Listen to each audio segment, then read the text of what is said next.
नमस्कार दोस्तों, मैं हूं परवीन साहनी और आप देख रहे हैं द राजनीति। दोस्तों, क्या आपने कभी सुना है कि किसी आम आदमी ने पुलिस के पास अपनी रिपोर्ट दर्ज करवाई हो और फौरी तौर पर उसे रिजल्ट भी मिल गया हो?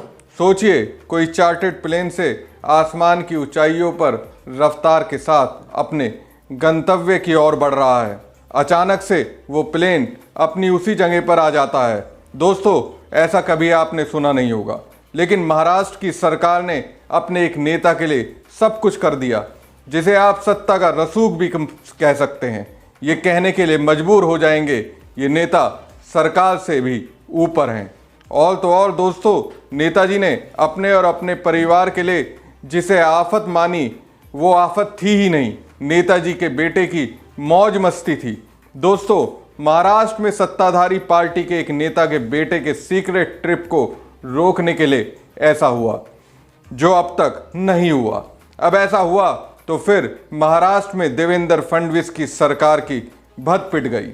महाराष्ट्र में शिवसेना शिंदे गुट के एक नेता ने अपने बेटे की तलाश के लिए चार्टर्ड प्लेन ही रुकवा दिया। नेताजी का नाम है तानाजी सावंत। उनको खबर मिली कि उनके बेटे का अपहरण हो गया है और वो एक प्राइवेट प्लेन से बैंकॉक जा रहा है। नेताजी ने अपना जोल दिखाया, मुख्यमंत्री से लेकर नागरिक उड्डयन मंत्री तक को लूप में लिया और आधे रास्ते से ही फ्लाइट की वापसी करा दी।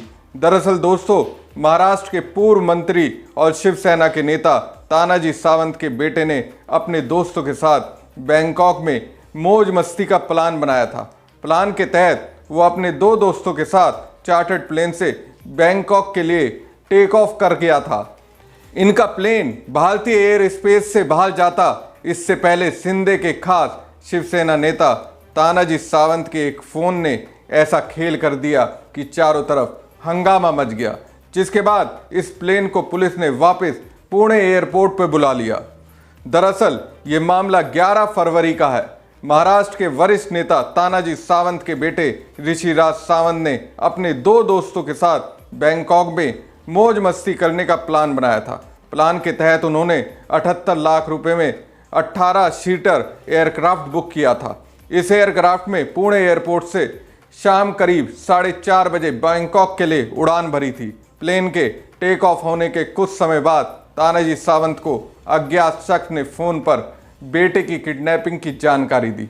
बेटे की किडनैपिंग की खबर से तानाजी सावंत इस कदर घबराए कि वो आनन फानन में पुणे पुलिस कमिश्नर के पास पहुंच गए।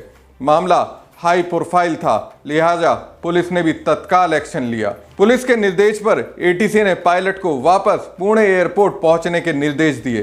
पहले पायलट ने एटीसी की इस कॉल को हॉक्स माना, लेकिन उड्डयन मंत्रालय और डीजीसीए से कंफर्मेशन मिलने के बाद उन्होंने प्लेन को वापस पुणे ले जाने का फैसला लिया। जिस समय ये सब घटनाक्रम हुआ, उस समय प्लेन अंडमान और निकोबार द्वीप समूह के पोर्ट ब्लेयर एयर स्पेस में था। पायलट ने पुलिस से मिले निर्देशों का पालन करते हुए प्लेन को वापस पुणे की तरफ मोड़ दिया। मामले की संवेदनशीलता को देखते हुए इस फैसले की जानकारी पायलट ने ना तो ऋषिराज सावंत को दी और ना ही उनके दोस्तों को। उन्हें इस बारे में पता ना चले, इसलिए प्लेन के कैबिन नेविगेशन फील्ड को भी बंद कर दिया गया। रात के करीब 9 बजे ये चार्टर्ड प्लेन दोबारा पुणे एयरपोर्ट पर लैंड कर गया। प्लेन के लैंड होने के बाद ऋषिराज और उनके दोस्तों को लगा कि वो बैंकॉक पहुंच चुके हैं, लेकिन जब वो एयरक्राफ्ट से बाहर आए तो वहां का नज़ारा देखकर उनके होश उड़ गए। उन्हें सिक्योरिटी स्टाफ से पता चला कि वो फिर वापस पुणे एयरपोर्ट पर आ गए हैं। पुणे एयरपोर्ट पर हुए इस हाई वोल्टेज ड्रामे में पता चला कि ऋषिराज ने अपनी बैंकॉक की ट्रिप को एक बिजनेस ट्रिप बताया था।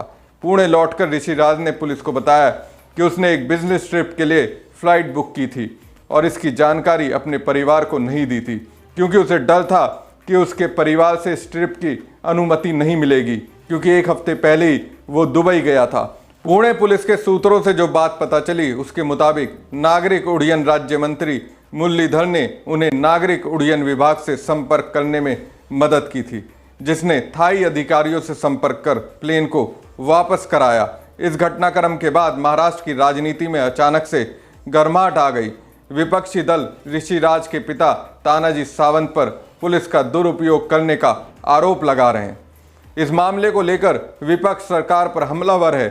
शिवसेना यूबीटी के प्रवक्ता संजय राउत ने कहा, पूरी व्यवस्था का दुरुपयोग किया गया है क्योंकि एक राजनेता का बेटा गुस्से में बैंकॉक चले गया।